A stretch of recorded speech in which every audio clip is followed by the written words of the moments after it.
Etching a knife or any piece of metal is pretty easy with this $30 setup, but there are some things you're going to want to avoid.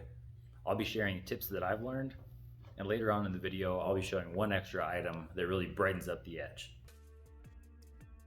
So all I use for etching is a battery charger, something metal. I used a railroad spike just because it was really cheap, cotton balls, and some salt. You have these, you can make etchings just like the ones that I've done here. So I had a local butcher ask me to etch a design on this knife. She wanted mountains and trees and some horses. Now, I'm using a Cricut. If you don't have a Cricut, you can just use electrical tape and cut out your stencil with a X-Acto knife. I'll be doing a review on the Cricut. There's a lot of things I liked and a lot that I didn't like, so I'll be doing that in a future video. So now that I got the design, just have to weed it out real quick.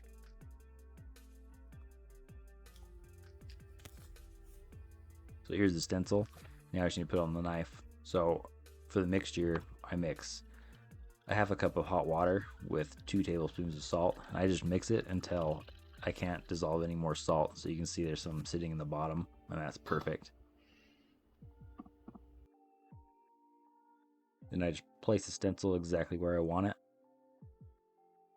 I'm also going to push down on it to make sure it's really tight against the knife, so there's nowhere any water can get underneath the stencil. I just took the red clip to the blade and the black clip to the metal, and I only push about 1 second. If you go too long, you can actually burn up your stencil and put a hole in it. I just check to make sure that it is engraving. You'll also be able to hear a sizzling sound as you press on the steel.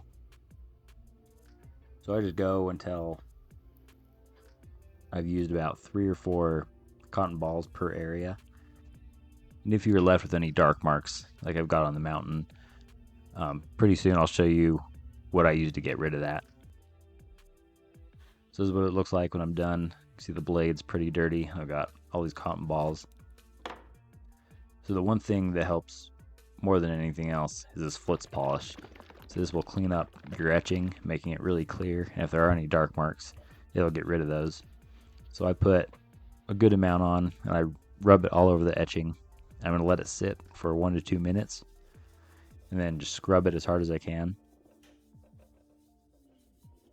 After you feel like you've done enough scrubbing, rinse it in hot water,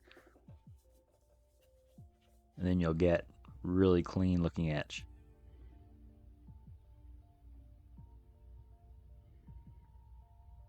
Thanks for watching, guys. If this was helpful, make sure to like, comment, and subscribe. I'll see you in the next video where I'll be doing a review on the Cricut.